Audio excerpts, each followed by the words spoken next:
लोकोक्तियां जन रुचि से पैदा होती हैं। ये हमारे समाज में इस तरह फैली होती हैं जिस तरह हवा और पानी। जन रुचियां न सिर्फ अपने अनुभवों पर आधारित होती हैं बल्कि यह हमें बहुत बड़ी शिक्षा भी देती हैं। यहाँ पर कुछ लोकोक्तियां मैं प्रस्तुत कर रही हूँ जिनके अर्थ आप समझकर वाक्यों में प्रयोग कर सकते हैं। लोकोक्तियों को जन रुचि भी कहा जाता है और इनको प्रवाह के रूप में प्रयोग किया जाता है। लोकोक्तियों को प्रयोग करते समय इनका स्वतंत्र रूप में वर्णन होता है या कहिए कि हम वाक्य में उदाहरण के रूप में इनका प्रयोग करते हैं।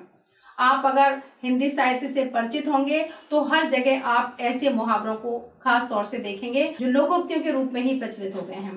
तो इन जन रुचि के जो वाक्यांश हैं इनमें बहुत बड़ा अनुभव छुपा होता है। यहाँ पर कुछ लोकोक्तियां मैं ले रही हूँ जिनका आप अर्थ ग्रहण करके वाक्य में प्रयोग करना सीख सकते हैं। अकेला चना भार नहीं फोड़ता, बड़ा काम अकेला व्यक्ति नहीं कर सकता। अगर तुम सब समय पर साथ देते तो काम बन जाता, अकेला चना भार नहीं फोड़ता, यह तो सभी जानते हैं। अर्थात इस तरीके से आप इसका प्रयोग वाक्य में उदाहरण के रूप में करेंगे।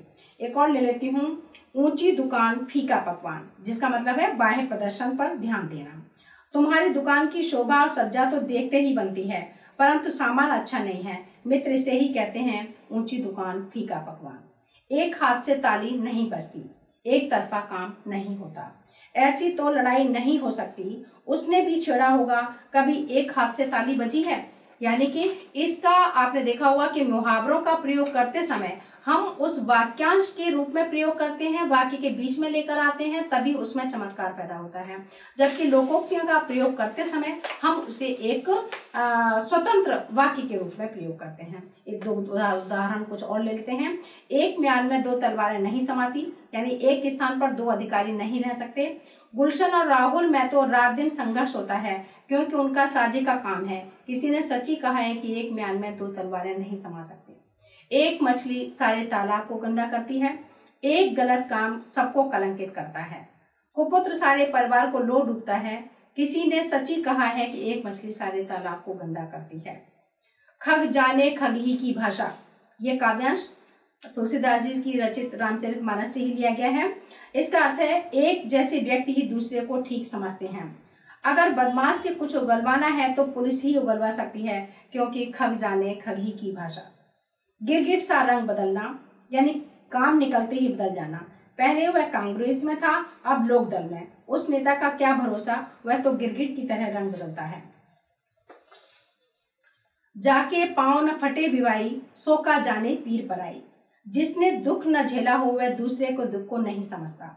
संसद में बैठकर नेतागण ऐसे नियम बना देते हैं जिन्हें पालन करना मुश्किल होता है। इसका एकमात्र कारण यही है कि वे क्या जाने गरीबों का दुख दर्द, क्योंकि जाके पांव न फटी बिवाई, सो का जाने पीर पराई। डूबते को तिनके का सहारा, मुसीबत के समय थोड़ी सहायता बहुत होती है। आजकल मैं बेकार हूँ, कृपया 20 रुपए की सहायता कर दीजिए, क्योंकि डूबते को तिनके का सहारा ही बहुत होता है। तेते पांव पसारिए जेती लांबी सौर, सामर्थ्य के अनुसार ही खर्च करना चाहिए। इस तरह फिजूल खर्च मत करो, तुम्हारी आमदनी कम है, क्या तुम नहीं जानते तेते पांव पसारिए जेती लांबी सौर। तो इस तरीके से ये काव्यांश जो हम आप देख रहे हैं, ये लोकोक्तियां हमारी बहुत सारी साहित्यिक कृतियों से ही ली गई हैं।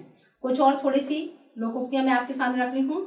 थोता चना बाजे घना, झूठा गर्व दिखाना। विद्वानों के बीच बैठकर अपनी विद्वता की चर्चा करना उचित नहीं लगता, इससे यही प्रदर्शित होता है थोता चना बाजे घना। एक और देखें, देव देव आलसी पुकारा, आलसी लोग भाग्य का सहारा लेते हैं। ऐसे कब तक भाग्य का सहारा लोगे, कुछ कार्य भी करो, तुम्हारी तो वही हाल है, देव देव आलसी पुकारा। न नौमन तेल होगा न राधा नाचेगी, किसी कार्य के लिए असंभव शर्त रखना। पिकनिक में मोहन से गाने के लिए कहा तो वह बोला मैं तभी गाता हूँ जब कोई मृदंग बजाए। पिकनिक पर यह संभव न था, अतः सब उसे चिढ़ाने लगे कि न नौमन तेल होगा न राधा नाचेगी। परहित सरिस धर्म नहीं भाई, परमार्थ सबसे बड़ा धर्म है। मनुष्य का जन्म लेकर परमार्थ अवश्य करना चाहिए, कहा भी है परहित सरिस धर्म नहीं भाई। बहुत सुंदर मैथिली शरण गुप्त जी ने कहा है, वही मनुष्य है कि जो मनुष्य के लिए मरे। तो मनुष्य का जीवन तो परमार्थ से ही सफल होता है। एक और देखें, मन चंगा तो कठौती में गंगा। मन पवित्र हो तो दिखावे की आवश्यकता नहीं होती, यदि मन शुद्ध हो तो तीर्थों में जाने की आवश्यकता नहीं, क्योंकि जो मन चंगा तो कटौती में गंगा। लातों के भूत बातों से नहीं मानते, दुष्ट व्यक्ति प्यार से नहीं मानते। संस्कृत में भी कहा गया है, सठे साठ्यम समाचरे, दुष्ट के साथ दुष्टता का व्यवहार करो। यहाँ पर देखें, जब तक चोर की पिटाई नहीं होगी वह कुछ नहीं बताएगा, ये लातों के भूत बातों से नहीं मानते। एक और देखें, होनहार विरवान के होत चीकने पात।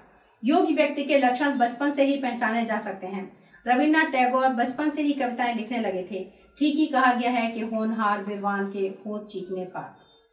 4 दिन की चांदनी फिर अंधेरी रात, सुख के दिन अधिक नहीं होते। अभी तुम पिता की दौलत फूंक लो, लेकिन याद रखना 4 दिन की चांदनी और फिर अंधेरी रात। दूध का जला छाछ भी फूंक फूंक कर पीता है। एक बार धोखा खाने पर सावधानी बरतना। एक बार व्यापार में भारी घाटा उठाने के बाद रामनाथ लाला बहुत सोच समझकर सौदा करता है। कहा भी है कि दूध का जला छाछ भी फूंक फूंक कर पीता है। दादा बड़ा न भैया, सबसे बड़ा रुपया, धन ही सब कुछ है। आजकल सर्वत्र धन की ही कद्र होती है, रिश्तों की नहीं। सची है, दादा बड़ा न भैया, सबसे बड़ा रुपया। बोया पेड़ बबूल का, आम कहाँ से होए। बुरे काम का परिणाम अच्छा नहीं हो सकता। आपने अपने बेटे को पहले तो गलत आदतों के लिए टोका नहीं, अब उससे अच्छे आचरण की उम्मीद करते हो। क्या जानते नहीं, बोया पेड़ बबूल का, आम कहाँ से पाओ। मान न मान, मैं तेरा मेहमान, जबरदस्ती गले पड़ना। तुम 4 दिन से मेरे साथ रह रहे हो, जबकि मैं तुम्हें ठीक से जानता तक नहीं। आप तो मान न मान, मैं तेरा मेहमान वाली बात करते हैं। बंदर क्या जाने अदरक का स्वाद। मूर्ख व्यक्ति को गुड़ की परख नहीं होती। इस व्यक्ति को शास्त्रीय संगीत क्या समझ आएगा, भला बंदर क्या जाने अदरक का स्वाद। तो इस तरीके से आप समझ गए होंगे कि लोकोक्तियों का प्रयोग पूर्ण रूप से स्वतंत्र उदाहरण के रूप में है, और इन लोकोक्तियों का शब्दार्थ न लेकर के लक्ष्यार्थ लिया जाता है। लोकोक्तियों के प्रयोग से जहाँ साहित्य में एक चमत्कार पैदा होता है, वहीं लोकोक्तियों से के प्रयोग से जो घटना है, उस घटना से पर्दाफाश हो जाता है, और हम कहें कि घटना के भाव को समझने में हमें आसानी होती है। तो ये सिर्फ जनश्रुति नहीं है, ये बहुत ही गंभीर अनुभवों से गुजरे हुए अनुभव हैं, जो हमारा मार्ग प्रशस्त कर सकते हैं। तो लोकोक्तियों को प्रयोग करें, न सिर्फ वाक्यों में बल्कि अपने जीवन में भी उन्हें कोशिश करें।